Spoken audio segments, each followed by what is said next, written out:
Welcome to those who have joined us. I expect and hope that some additional folks will join us as they get into the meeting. Um, it is good to welcome today Dr. Alice Rothchild. Let me introduce myself first, and then I will introduce her. My name is Reverend Dr. Eileen Altman. I am associate pastor at First Congregational Church of Palo Alto, United Church of Christ. I've been here in this role for 17 and a half years. And this is a wonderful church full of fascinating, thoughtful, faithful folks. And I am deeply honored to be in ministry with this congregation. Today, we are welcoming to this conversation Dr. Alice Rothchild. And she is a retired obstetrician-gynecologist, a filmmaker, an activist. She is on the Jewish Voices for Peace Health Advisory Council. And she also supports a group called We Are Not Numbers, which mentors young Gazan writers. She has done many, many things. And I hope over the course of the conversation, she will share with us more of some of the things that she has done and the things that she's passionate about. I want to thank Uzma Minhas for convening us today. It was her idea to have this conversation. She helped to make it happen and plan for it. She is going to be monitoring the Q&A function for today's meeting. So if you, Alice and I are going to have a conversation in the first part of this meeting, but then by 4 o'clock, if not earlier, we're going to go to audience questions. And so you can put your questions into the Q&A, and Uzma will be monitoring that and facilitating asking questions after Dr. Rothchild and I have had the planned conversation that we are going to have today. I do expect that some additional folks may be joining us, and but we're going to go ahead and get started to respect those of you who were here on time. So, Dr. Rothchild, Alice, your journey from growing up in a Jewish community in Boston to becoming an advocate for Palestinian rights is a remarkable journey. Can you share how your understanding of Judaism and its principles inspired your activism and guided you through moments of questioning your initial beliefs about Israel-Palestine? Sure. Well, first of all, I want to thank you, Reverend. It's just a pleasure to be here. So I am a second generation Jewish person. My grandparents came over from Eastern Europe. They were Orthodox Jews, and my mother and father grew up in Brooklyn in Orthodox Jewish families. And so when I was growing up as a kid, we were in a temple that wasn't Orthodox, it was conservative, but I went to Hebrew school 3 days a week and was in love with Israeli dancing and had a bat mitzvah. My family made a trip to Israel when I was 14, and I have the diary from that trip, and I was just enthralled with this new country that we were so proud of. So I come from a place that is very common for many Jewish people in the United States. As I got older, went to college, I'm a child of the 60s, I got much more politically aware and started looking at the world through issues like imperialism and colonialism and racism and all those kinds of things that we were learning about. We were struggling against the Vietnam War. I was discovering feminism. There were a lot of very amazing forces going on all at the same time. And as I proceeded, I went to medical school, started having a family, was working 1 million hours a week.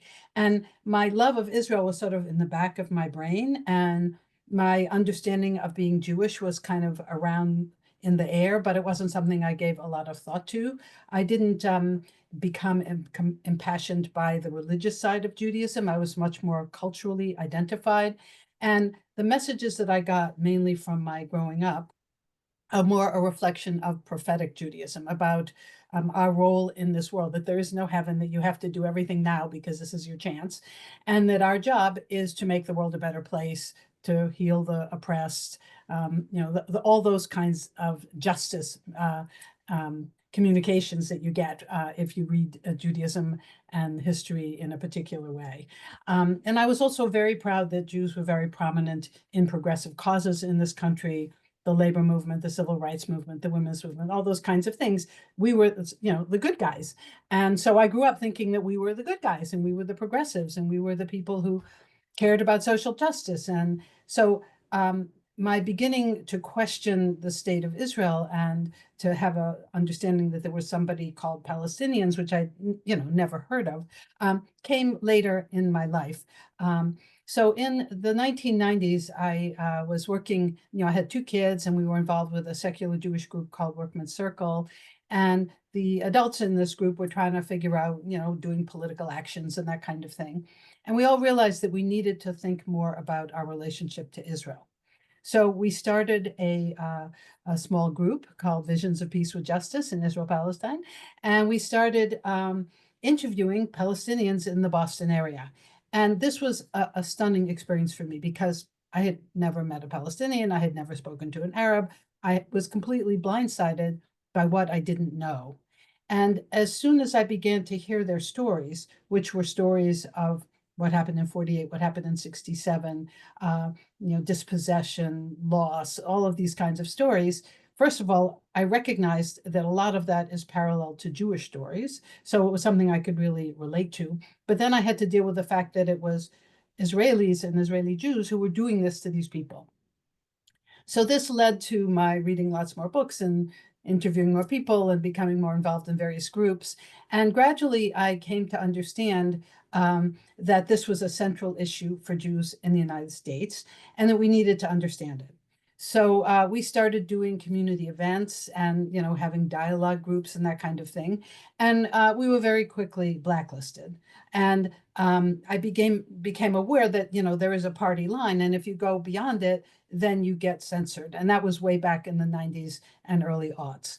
And so we decided, well, maybe we realized that a bunch of us were doctors, that maybe we could approach this problem and our understanding of it through the lens of healthcare and human rights, because we felt that even though, people have a lot of boundaries and political conceptions about how things happened, that no one would think that a woman should deliver at a checkpoint or the children should go hungry or, all those kinds of human rights issues, that we could gather people together and then walk them into what the issue was. And I should also say that as an adolescent, I was very much obsessed with the Holocaust. My mother was a writer and she wrote an important book on the Holocaust called Voices from the Holocaust. I was very aware of the issue of genocide and Jews and injustice. So I had that baggage with me while I was trying to understand this baggage. And so we started taking health and human rights delegations to the region starting in 2003. And I started going in 2004, and I've been almost annually, except for COVID, working in Israel, in the West Bank, in Gaza, in East Jerusalem, meeting with people, interviewing, working in clinics, going to hospitals, visiting with families, staying with families, going to refugee camps, talking with lefty Israelis. I mean, I've just deepened my understanding. I ended up writing 3 books about my experience and 2 books for kids about this. So it really became a passion for me. And one of the hardest struggles as a Jewish person that I had to come to terms with is the whole issue of Zionism, which I was sold was, so the liberation movement of Jews. We were traumatized by the Holocaust. We deserve a state that's for Jews, that whole ideology. And I really had to come to terms with the idea that that was actually a fairly racist, oppressive ideology, that in fact, Jewish, quote, freedom and liberation were being built on the backs of Palestinians who had absolutely nothing to do with the Holocaust. So as I moved through the years, I became more and more radical on this idea because it became clear to me that Zionism was really a major foundational problem. And so that's sort of my journey. And at this point, I work with Jewish Voice for Peace, the national, as in the Health Advisory Council.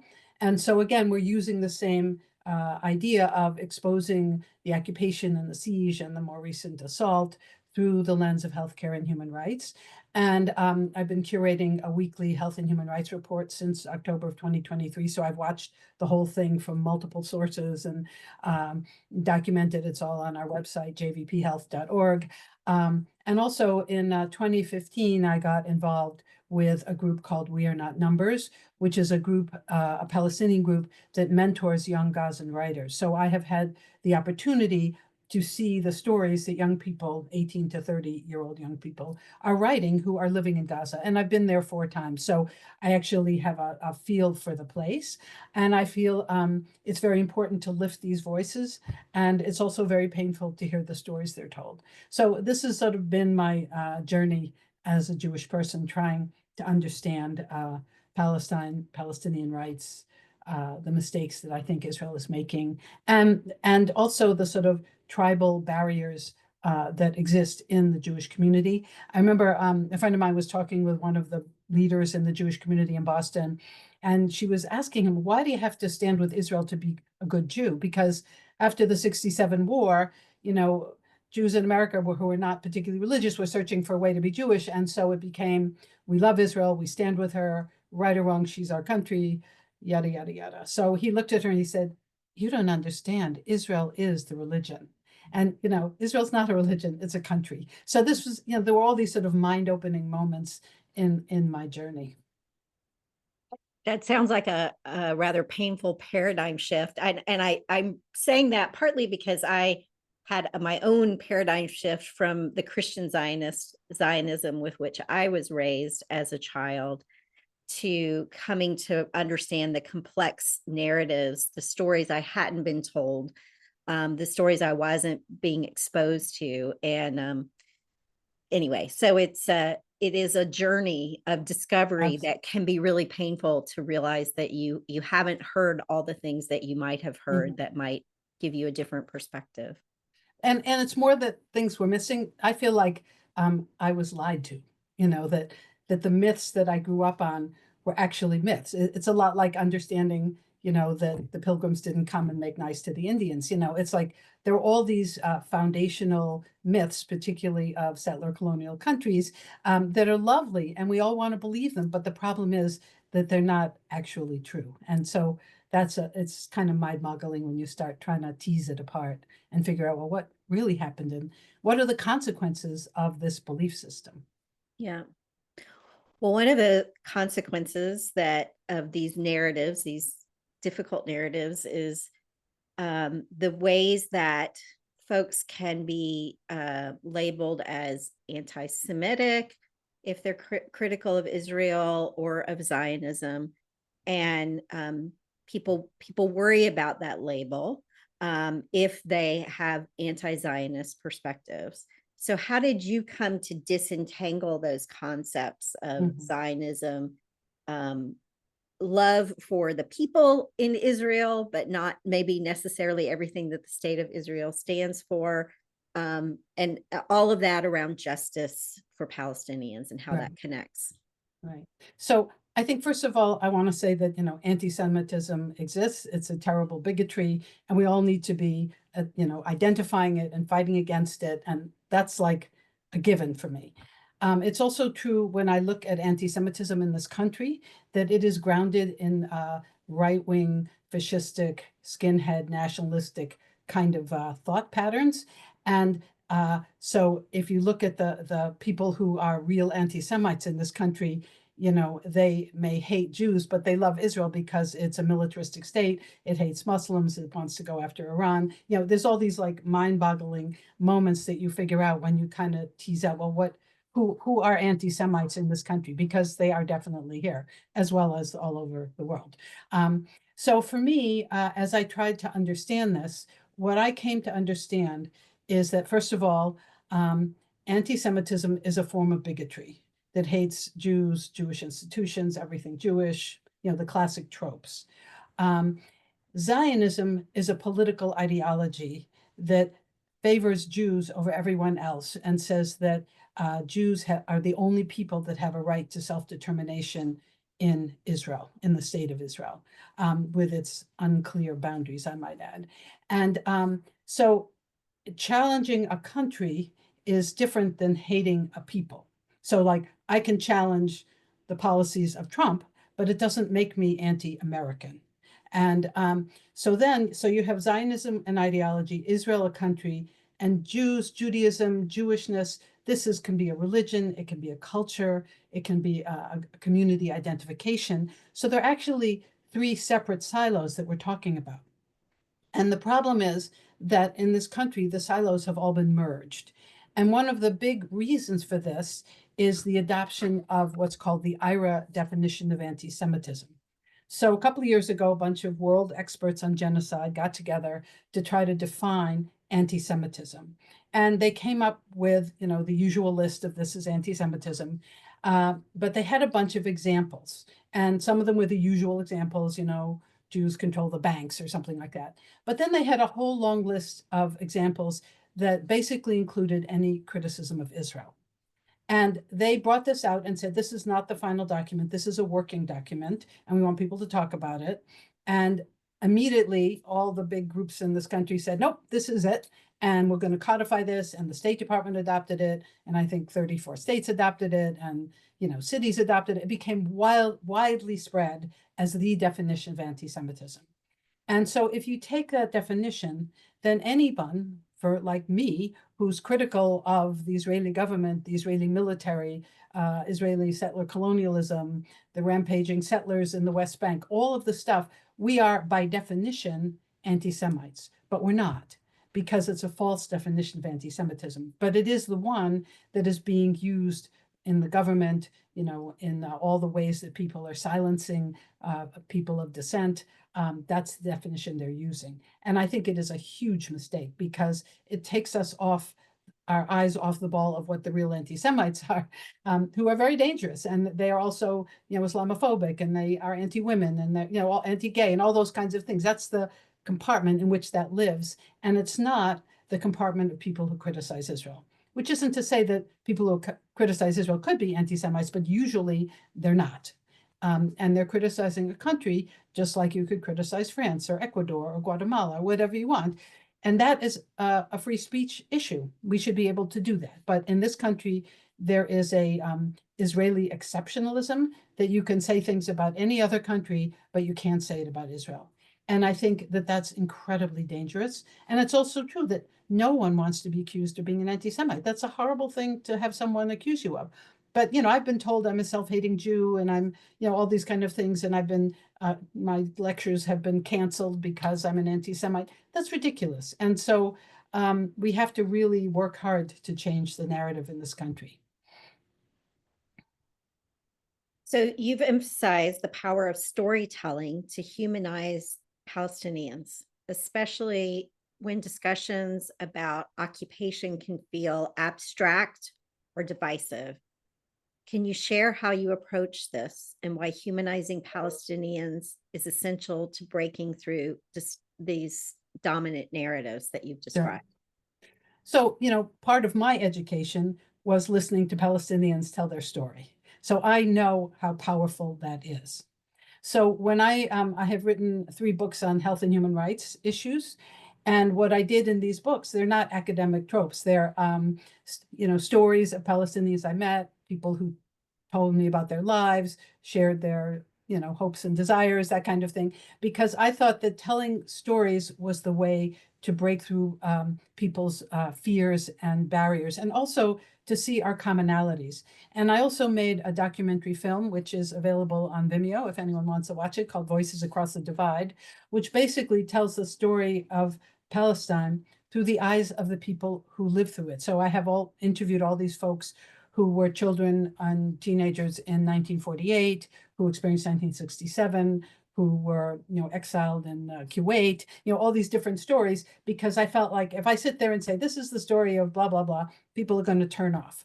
But if I say, here's George, and this is what happened to him in 48 when he was 10, it's a whole different kind of experience. And it's a much more human experience. It's a much more person-to-person experience. But then if you break through the boundaries and barriers, your mind opens up a little bit and you go, well, if that happened to him, what happened to everybody else? Or why, for instance, why was that baby born at a checkpoint? How did that happen? So I think that personal storytelling is really important in terms of changing minds, but people have to be willing to listen. And if they're not willing to listen, then they're not going to hear the stories. And that's another reason why I'm now so involved with We Are Not Numbers. I'm on their management team, and I'm the mentor liaison. I'm the person who matches all the writers with the mentors and gathers the mentors and keeps them whole in some way.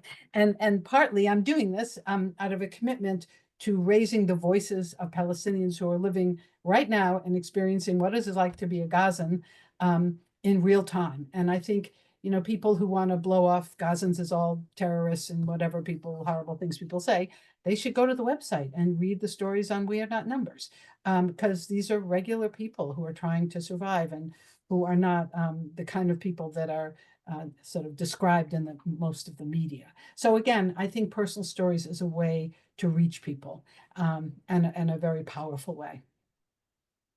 And I just wanted to note that you do have a website, alicerothchild.com. And if you go to that website, you can see the list of her publications and the film that she's made.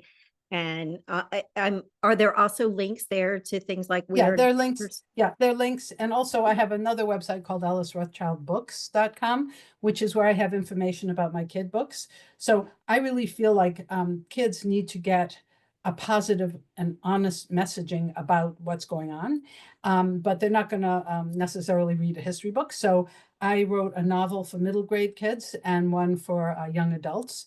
That basically are Palestine-focused novels, but you're a kid, you pick it up. It's about whatever I've written about, but it's a story. But it's a story that will allow a kid to understand more about what's a Palestinian, or what's occupation, but it's age appropriate. And so I have a website for that, alicerothchildbooks.com. And one of my books, Old Enough to Know, which is the middle grade, just won an Arab American Book Award, and the other book won a Moonbeam Award. So I think they're books that it would be great if kids would read, but we have to get them in school libraries. We have to get parents buying them, all that stuff.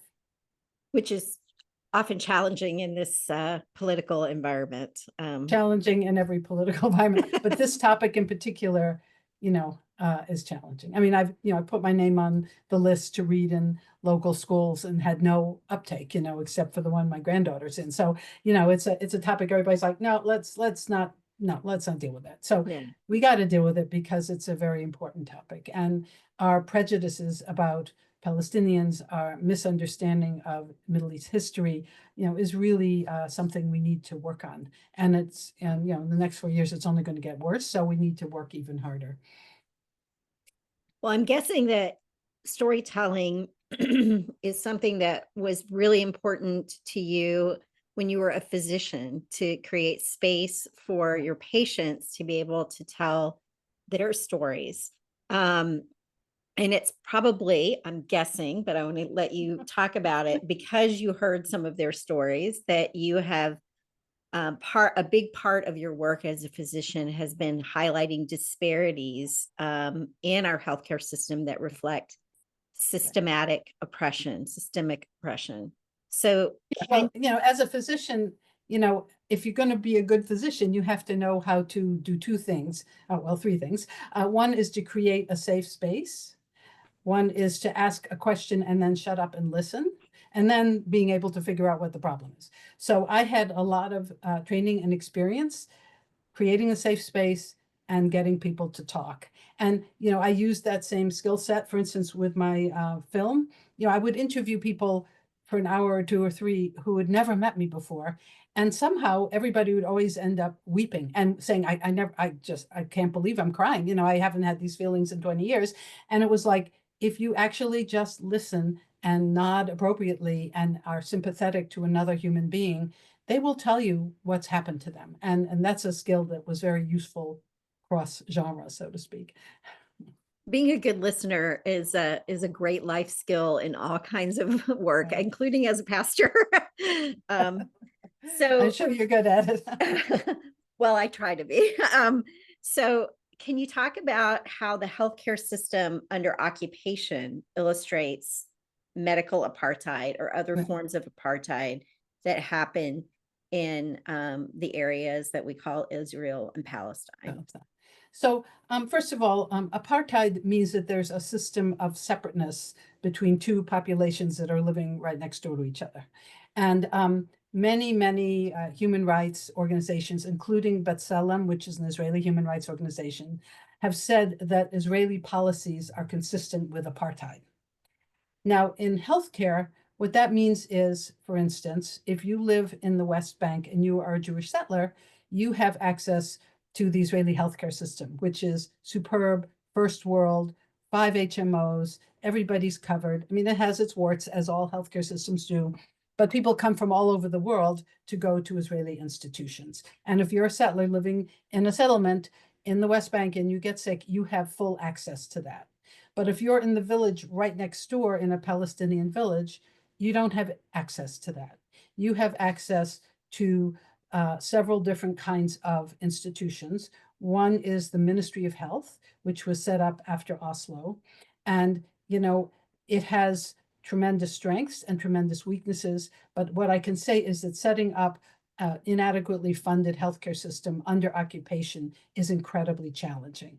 So, for instance, when I would work in clinics next to doctors who are working there, what I would see is, they were trained in Romania in 1965, and they haven't had any opportunity to develop their skill set because they can't leave to get higher levels of training, or the equipment they're using is old and barely works, or the practices are very not first rate because they haven't had the opportunity to expand their skill set, and they don't have the ability to import machinery and technical things, and they're missing medications. And, the whole system is weighted down by the fact that the whole system is under occupation. So, I saw a CT scan, which is a first world thing, but it wasn't working because there was a part that was stuck at a checkpoint. Now, keeping a CT scan part at a checkpoint is apartheid. The checkpoint doesn't need a CT scan. So then there is UNRWA, which you may be hearing a lot about lately. And UNRWA was set up in 1950 to provide healthcare, schooling, housing to the people who were created as refugees in 48. And then, since the problem persisted, in 67. And UNRWA, again, is an incredible organization. There are tens of refugee camps in Gaza, in the West Bank, in Jordan, and Syria, and Lebanon, poorly funded. Doctors will often see 50 patients an hour. So it has its strengths, it has the weaknesses, but it is an incredible institution that basically keeps people alive. Then there are private docs who have, if you can pay, will provide you with private health care. But again, they're in an occupied setting, so they don't have the kind of access that our doctors have. And then there are a huge number of foreign entities that come in and provide healthcare from Denmark or Japan, or all these other kinds of NGOs. So you see NGOs providing healthcare. So I might see a pregnant woman, and she had her first appointment at an UNRWA clinic because she's a refugee, but then she did her testing at a Ministry of Health clinic, and then she saw a private doctor because she had some bleeding. No one's talking to anyone. So it's a very tangled up kind of system where patients don't have continuity of care necessarily. Something like screening, mammography, that doesn't happen. So that's the healthcare system that's kind of bumbling along in the West Bank.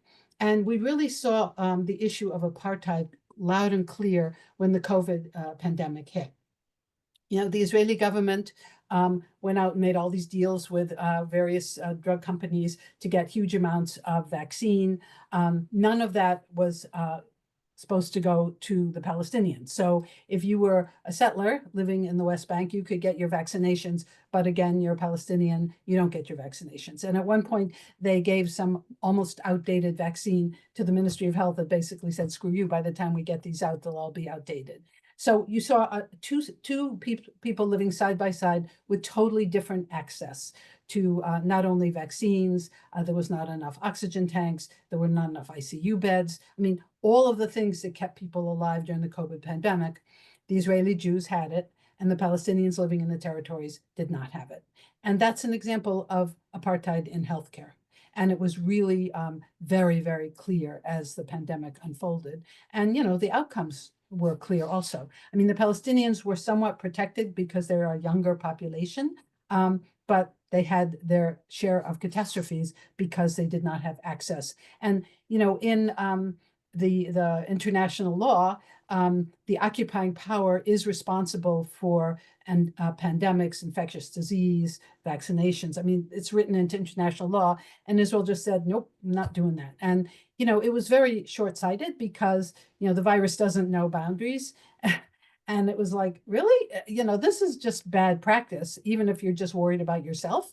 But that was the policy of the Israeli government. And, Palestinians who worked in Israel, because there are thousands of Palestinians who were working in Israel, were treated horrifically. If someone came down with symptoms, they were literally driven to the border fence and dumped at the fence, and sometimes workers had to sleep on site because their employers wouldn't let them go back to the West Bank because they knew that there was no vaccine. So there were all sorts of horrific things that happened. Again, all examples of medical apartheid.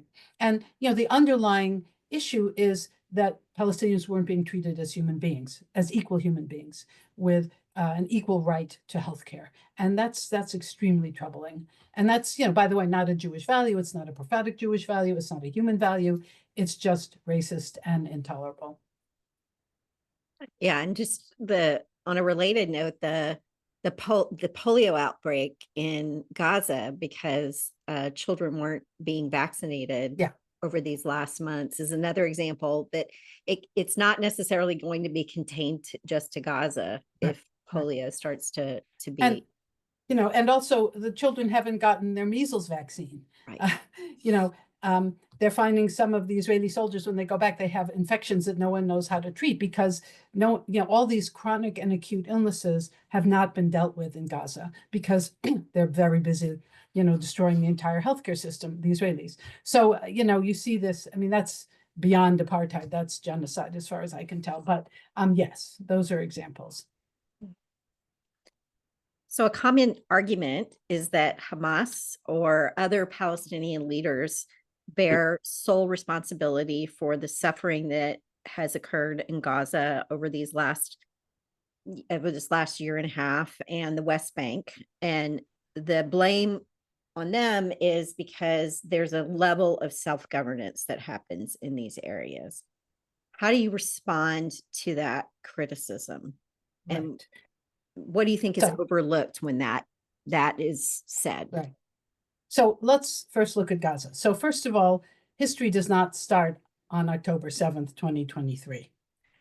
You have to understand that Israel has occupied Gaza since 1967 and has had a severe siege for, I think, the past 17 years.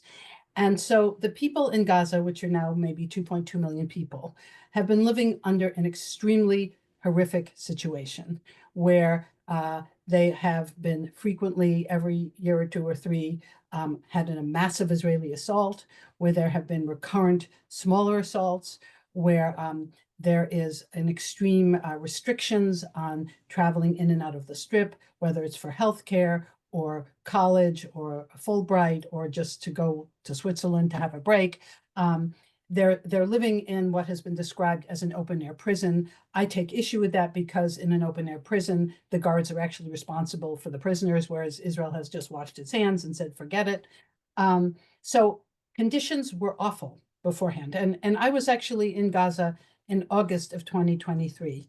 And it was a phenomenally incredible experience because, I was sort of prepared for vast amounts of human suffering, which there was, but there was also this huge amount of joy and perseverance, and we're going to be okay. And I just want to get my PhD and, all sorts of, I just met amazing people, but they were living in really bad situation, not enough water, not enough electricity, inadequate food stores, just frequent assaults, all those kinds of things.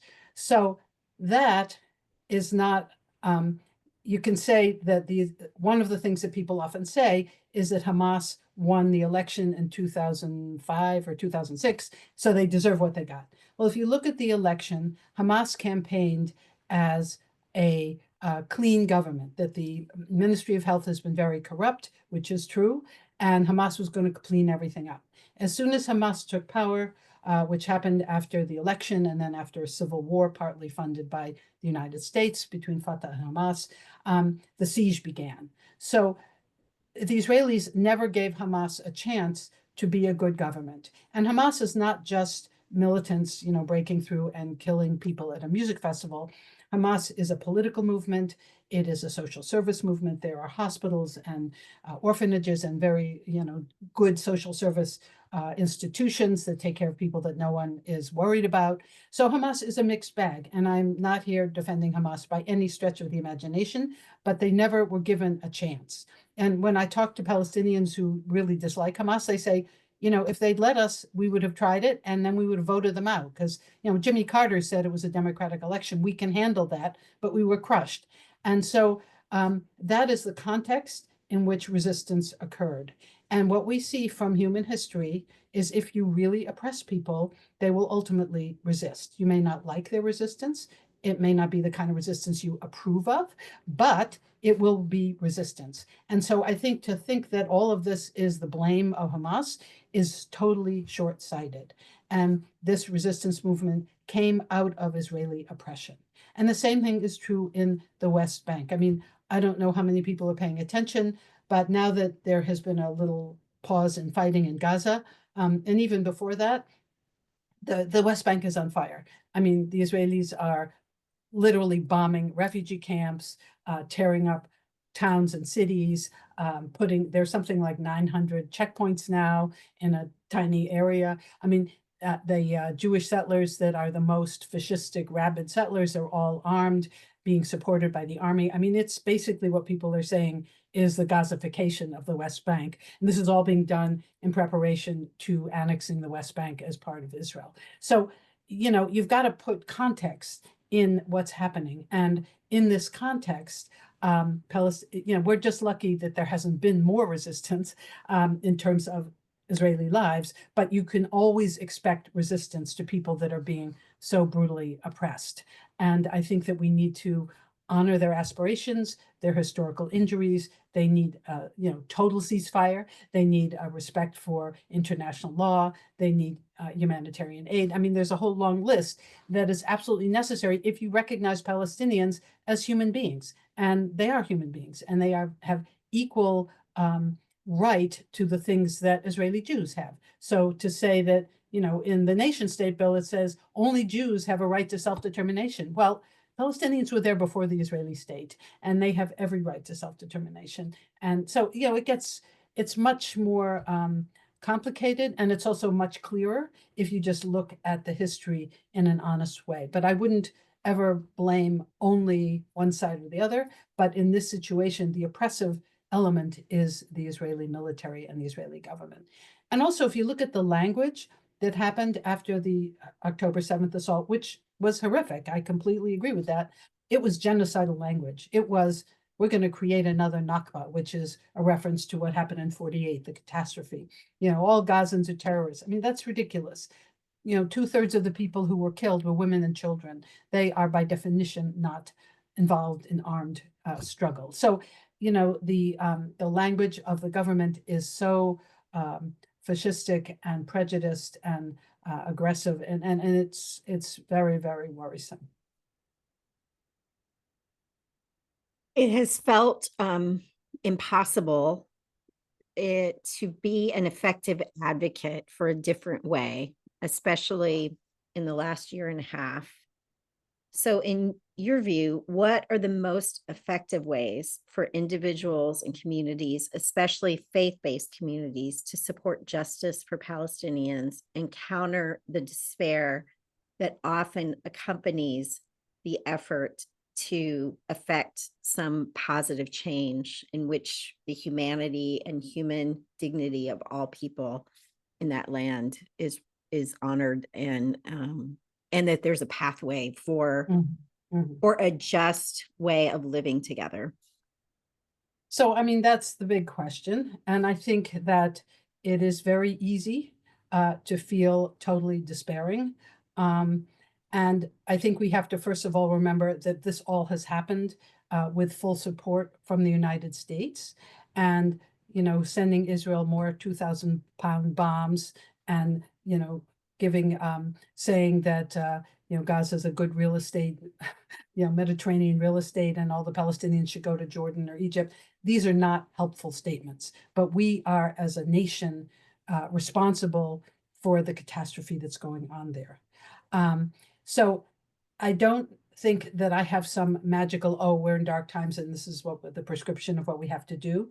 I think the first thing is that we have to take care of each other, that it is very easy to be just flattened by the level of craziness and bad behavior that is going on. So whether you're in a faith-based community or you're in an activist community or whatever kind of community you're in, you need to find like-minded people and be supportive and kind to each other and recognize how much secondary trauma we all take if we pay attention.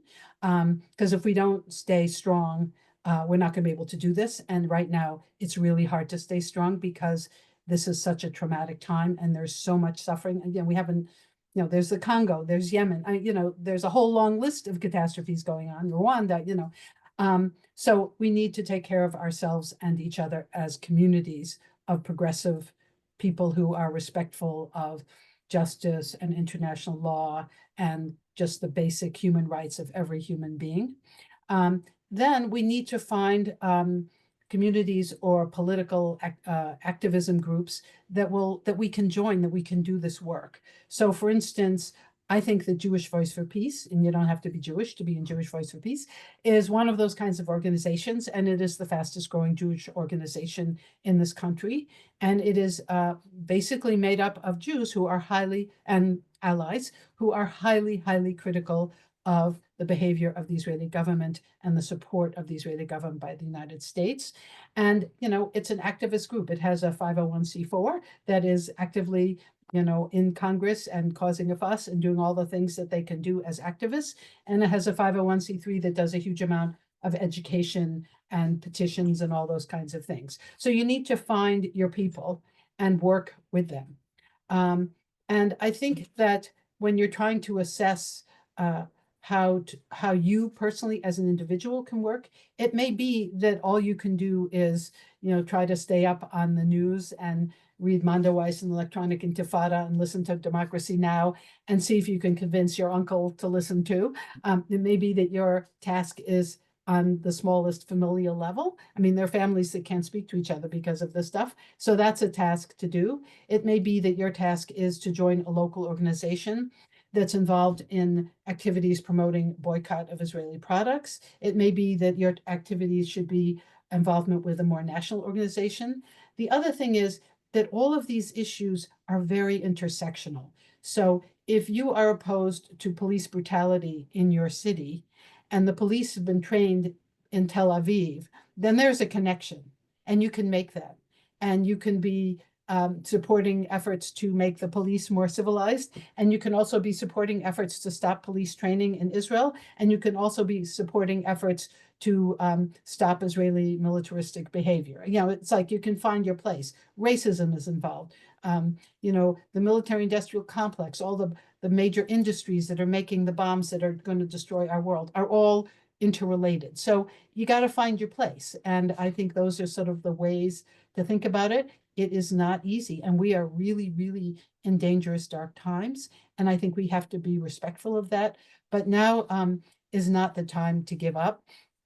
And one of the things that I found so powerful was that as soon as the ceasefire was called in Gaza, and something like 97% of the population had been displaced, and there was a corridor dividing the north from the south called the Netzarim corridor, which was patrolled by the Israeli military. As soon as they opened up, hundreds of thousands of Gazans walked from the south to the north to try to get home. And these people have been living in tents, have been starving, have not had food, have not had health care, have not had sanitary pads, have not had formula, nothing.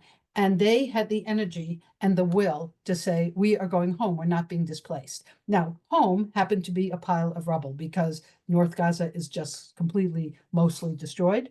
But that kind of perseverance and determination of people who are horrifically oppressed and who've lost everything should give us, living in our very, first world, oh my goodness, it's cold outside kind of environment, to not be wimps about this. We need to be inspired by the strength and perseverance of Palestinians who are determined not to be destroyed. And I think that's an important lesson to take home. So whenever I feel really like, oh, this is so hopeless, then I talk to a Palestinian friend and I go, of course, I have to keep doing this. I have to keep doing this for me, and I have to keep doing this for her, and I think that's how we need to do this. I think that goes back to that idea of listening to stories and listening to narratives, because if you know the story of one or more people who are living this journey, then it's not just an abstract issue. It is that then you're advocating for people that you have a connection to, even if you don't know them personally. You know something of their story and their struggle, and so that can allow us to keep on keeping on and keep on advocating for Right. their needs. And the other thing people can do is to support humanitarian organizations. I mean, Gaza has the most child amputees of any place in the world. Just supporting organizations that help child amputees would be a huge thing. Or, yeah, I mean, there's all sorts of things you can do on that level as well. We have come to the end of the planned questions that I was going to ask Alice. And so if you have questions that you want to ask her, you can put them in the Q&A box in the you should be able to find that somewhere on the bottom. And Uzma, I'm going to kind of let you take the lead on asking a question that you want to share from what you see in the box. Yeah, sounds good. Thank you, Alice and Eileen, Pastor Eileen. That was an amazing, powerful discussion. We do have one question right now. So others, please feel free to put your questions in the Q&A box, and I'll go ahead and start with the first one. So at a high level, do you feel that Israel is more responsible than Hamas for the conflict? Another way to say this is, would you describe Hamas as an activist organization similar to the Warsaw Jews in World War II? So I think that those are two very different categories. The Jews in the Warsaw Ghetto were being oppressed by Nazis who were engaged in genocide against Jews and were trying to survive and not let them take over the Warsaw Ghetto, which it took them longer to take over the Warsaw Ghetto than to take over Poland, which just shows what people who are very oppressed can do. Hamas is very different than Jews fighting in the Warsaw Ghetto. Hamas came to power after during the Second Intifada in response to the Israeli occupation.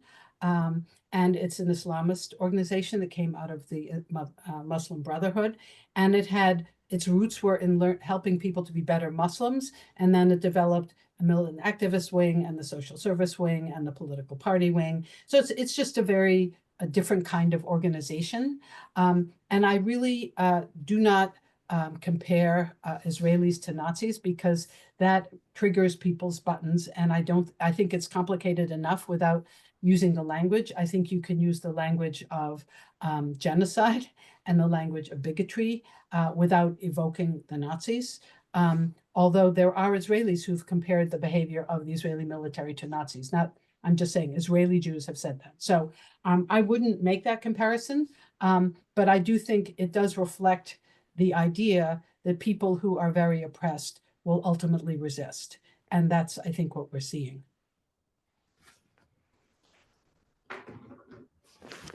All right, thank you. We have another question. Okay, so student protests about the plight of Palestinians have been completely shut down. We were in England in the spring, and they allowed protesting without the intimidation of police presence, as opposed to here. Our colleges have suppressed protesting under Biden and under the current administration. How can we reverse this? So this is obviously a major issue because of a number of forces, one being the IRA definition of anti-Semitism, which you could say then means that if you are protesting against the genocide in Gaza, that you are by definition an anti-Semite, which is highly problematic because you're not. Also, the hearings in Congress where university presidents were grilled in a most fascistic, McCarthy-esque kind of manner about and being called anti-Semites has totally freaked out every university administrator. Also, there's a huge pressure coming down on universities from donors, whether they're Jewish donors or Christian Zionist donors or whatever kind of donors, huge pressure on universities. And there's also coming out of both the US and Israeli organizations, a massive campaign to, it's called Hasbara, to shut down criticism of Israel. And so we're seeing all these forces coming together at a time, first, when we had Biden, who basically gave Israel permission to do what it wanted to do. And now we have Trump, who has no sympathy whatsoever for Palestinians. And is, I won't even go there. So there are a lot of different forces that have come together to create what is clearly a McCarthy-esque situation. We're also seeing this not only in universities, we're seeing this in medical schools, in hospitals. I personally was invited both to Harvard and to Dartmouth, and I arrived to give my talk and was canceled in both of them. And, ultimately had to do it virtually because we couldn't get a hall because people kept canceling it. So people are doing this, are finding this a lot. And I think that it's first of all, hard to know what to do because it is totally overwhelming, but it's important basically, to speak truth to power. And it's important for students to be very careful and strategic about how they do their activism. One thing I'm very clear with students is be careful of your social media. I mean, I helped a Palestinian American med student who got into a residency program in Brooklyn Jewish Hospital, a hospital in Brooklyn that was a Jewish hospital. And one of these groups that's going after Palestinians went back and found a tweet from when he was a young boy and his family was being bombed in Palestine, and he wrote an angry tweet about Israel in the language of a young boy. And the residency program withdrew their acceptance. And it took court battles and several years to get him back into the residency. So we're seeing this a lot.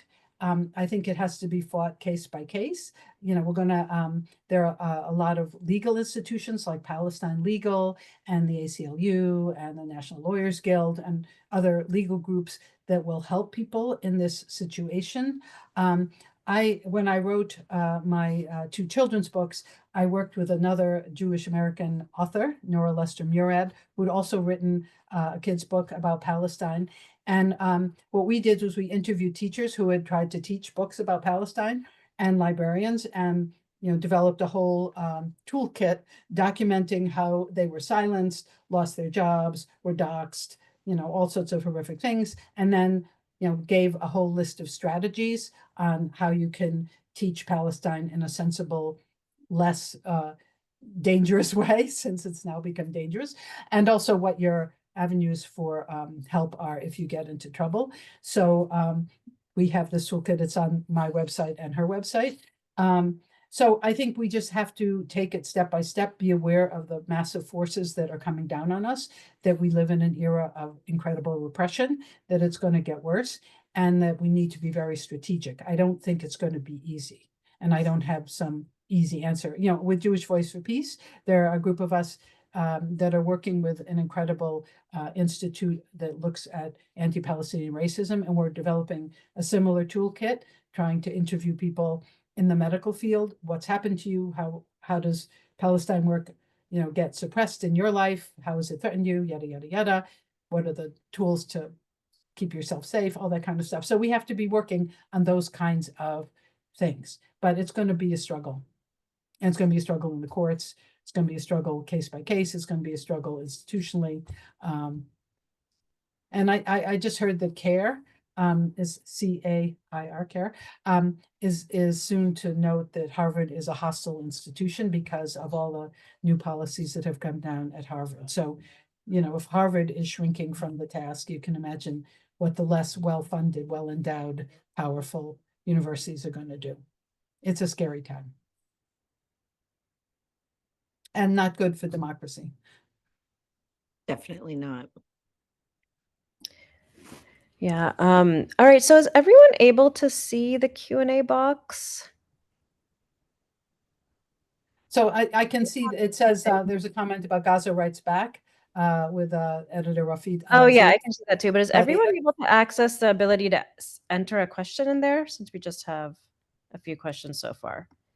I should just also let you know that We Are Not Numbers in April is publishing an anthology called We Are Not Numbers through Penguin. So people should feel free to pre-order it. It's coming out from the UK Penguin. Again, a whole collection of essays from We Are Not Numbers as well. And there are a lot of Palestinian writers that I think we should be reading. I mean, Rifat also, I have his book here. This book here, If I Must Die. Again, important books from Palestinian writers that we should be reading to understand what's going on. Yeah, and I think Gaza Writes Back was older, is one of the it's older older. ones. Right. But I'm saying there's a new We're Not Numbers book coming out. That's great. There's actually a fiction novelist at Kepler's the other day, and she was actually in conversation with somebody I met many years ago called Ayelet Waldman, who is also Jewish and has been active in Palestinian advocacy. She has a book as well. There's also fabulous films that have come out, like Israelism is a must see.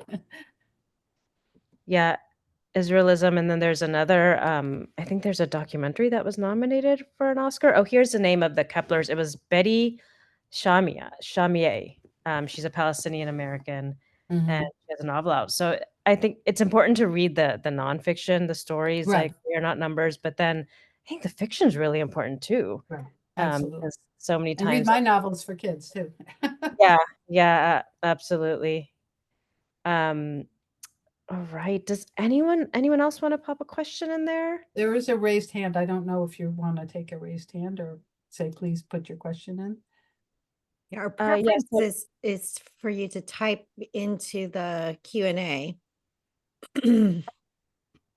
Yes. I have a question. So I went into kind of accidentally went into an UNRWA clinic in the old city several years ago, and saw how many people were there waiting, and it was really interesting to see that there was, an acknowledgement that some of the funding came from USAID, and kind of the combination of USAID funding is halted, UNRWA funding is halted, and then my memory of seeing how many people were in that waiting room waiting to see a doctor. I'm just wondering what the healthcare system is going to be like, and maybe what you're hearing about what the healthcare system is like with this loss of funding. Right. So first of all, in Gaza, the healthcare system is basically in ruins. Out of the 36 hospitals, 18 are open in a very limited fashion. And all the clinics, it's just all rubble. So mostly people are going to field hospitals, and mostly people are not getting much in the way of healthcare. And they don't have medication. They don't have clean water. They don't have, they have almost nothing. So aid organizations like UNRWA and USAID and World Food Program and all those kinds of organizations are absolutely critical to the survival of the people living in Gaza. And if UNRWA is banned and USAID is markedly less funded because the US has seen fit to pull out of it, this is catastrophic. People are going to die. And one of the things we have seen, there was a report out of Lancet, people are saying, well, the numbers of dead and injured couldn't possibly be right. Well, it turns out that the numbers of dead reported in Gaza, which is over 47,000, is probably a vast undercount, because we're only counting corpses that have been brought to the hospital that gets counted. So there are, first of all, tens of thousands of people that are in the rubble, and equally, there are people that are going to die of indirect causes. So, you get your leg cut off because it's been crushed by a bomb, but then you die a month later from infection because there's no antibiotics. So the loss of UNRWA and the decrease in abilities of USAID are catastrophic, and people will die. In the West Bank, it is similar but less acute, because the healthcare facilities haven't been totally destroyed. But if the UNRWA clinics are struggling to function because they have no funding or unable to function, it's catastrophe. This is a source of healthcare. It's, hundreds of thousands of kids who in Gaza hadn't gone to school in 15 months, who have no educational facilities. This is desperately horrific. So, this is something to make a lot of noise about. I don't know that anyone in power is listening. Somebody asked a question about Bright Stars of Bethlehem and what's going on with them. So I'll speak to that a little bit. This is a way of supporting the work of Dar al-Kalima University, which is just outside of Bethlehem. And that university focuses on arts and culture. And the president of the university is Reverend Dr. Mitri Rahab, who has been at our church to visit a couple of times. And it is Bright Stars is an organization that I'm very familiar with and I support in a variety of ways. And the question was about whether their school was attacked. Their school that they had just opened in Gaza was completely destroyed very early in the bombing campaign. And the staff members of Dar al-Kalima in Gaza were eventually able to get out of Gaza, but it was very, very difficult for them. And there are some beautiful stories of some of their students doing things to try to create art and create joy and music with children in Gaza in the midst of bombing. But as you might imagine, many of the students of Dar al-Kalima in Gaza were killed in these last months, and it's just devastating for that university.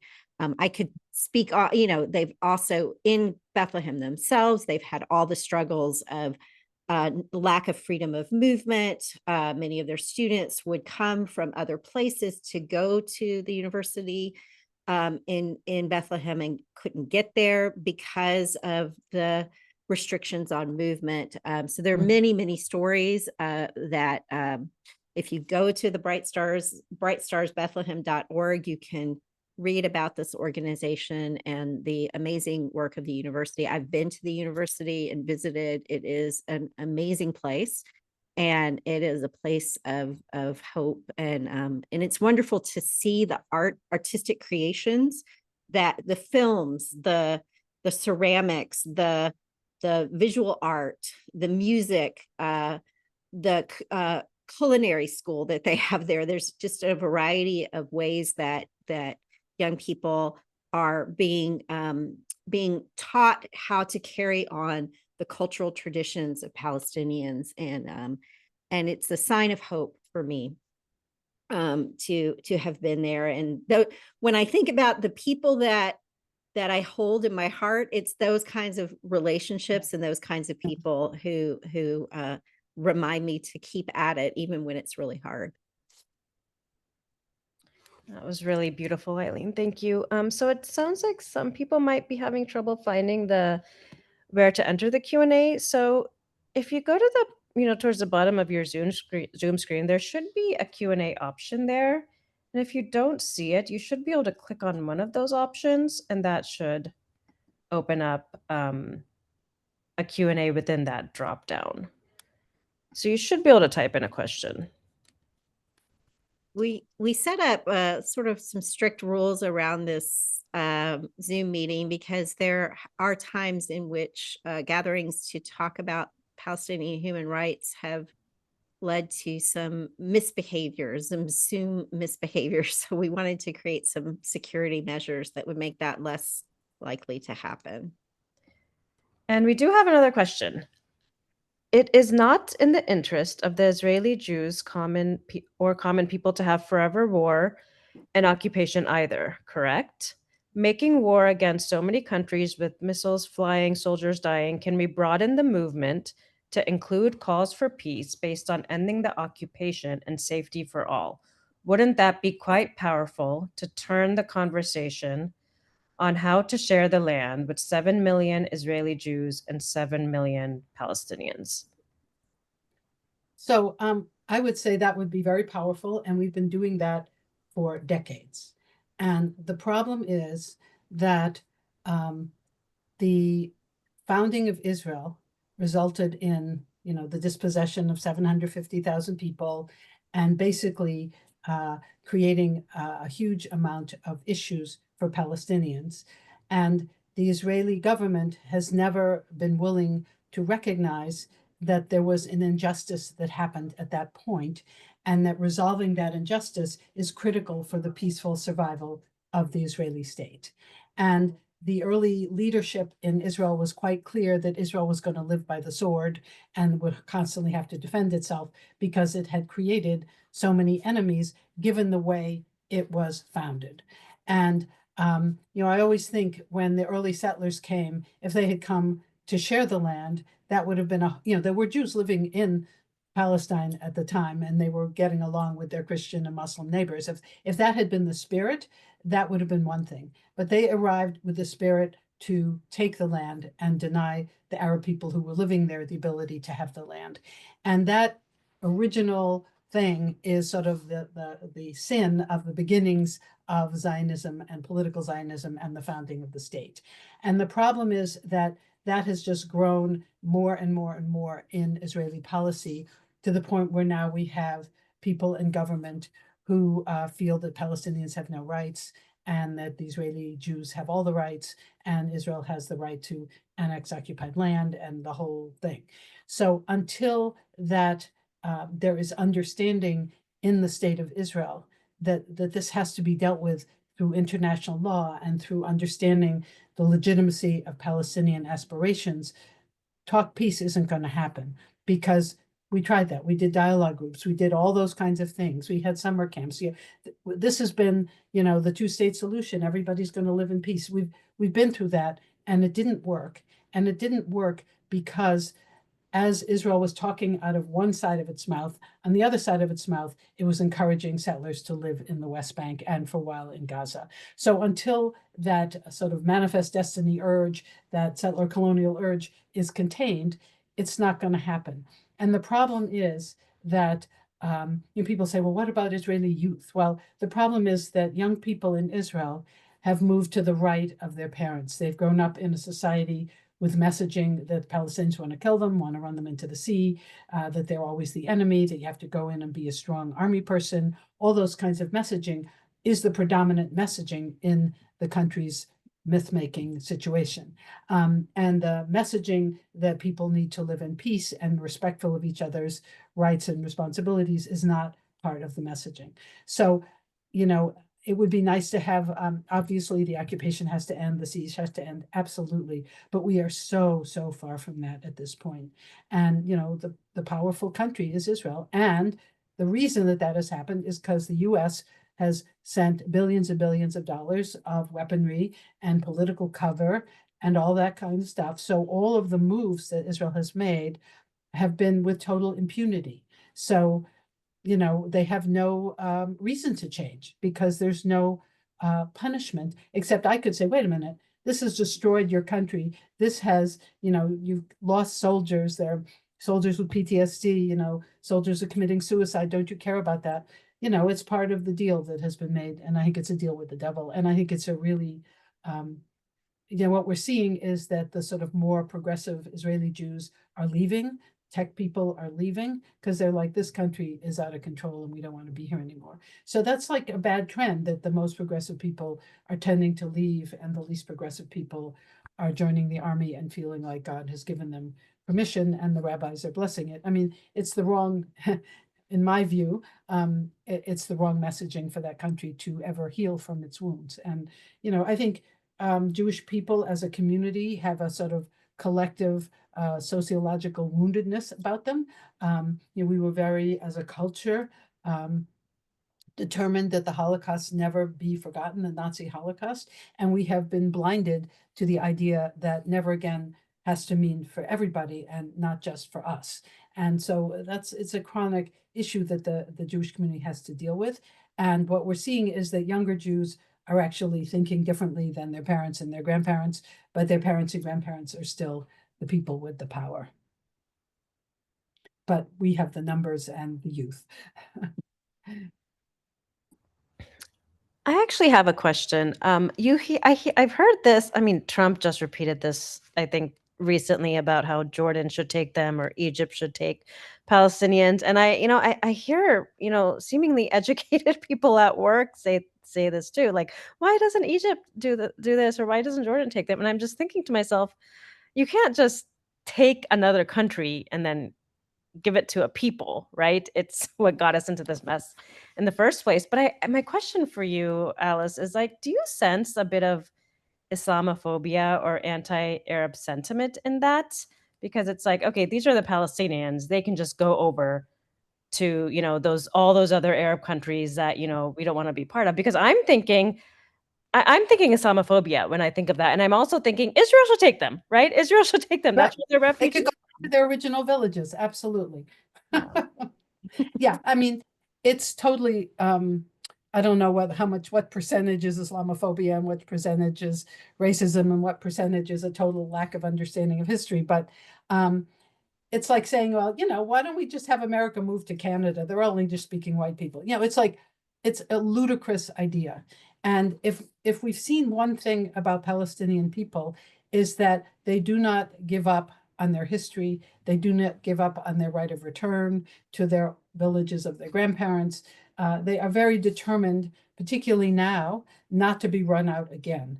And so, when I heard Trump saying, well, they should just go to Egypt and Jordan, what I heard is the Israeli government and military were unsuccessful in completely running them out of Gaza. So we're going to have a different way now. We're just going to export them somewhere else. It's a Nakba, however you slice it. And it will only, first of all, people are not going to be willing to go, understandably, but also it's only feeding the fires of what the conflict is about. So it's a horrific idea, and neither country is interested in doing that. So I think it's a non-starter. And, I've heard Palestinians say, you want us to leave Gaza? Okay, let me go back to my grandfather's village. It's a forest right now. I'd be happy to do that. And, that takes a sort of creative leap of faith to do.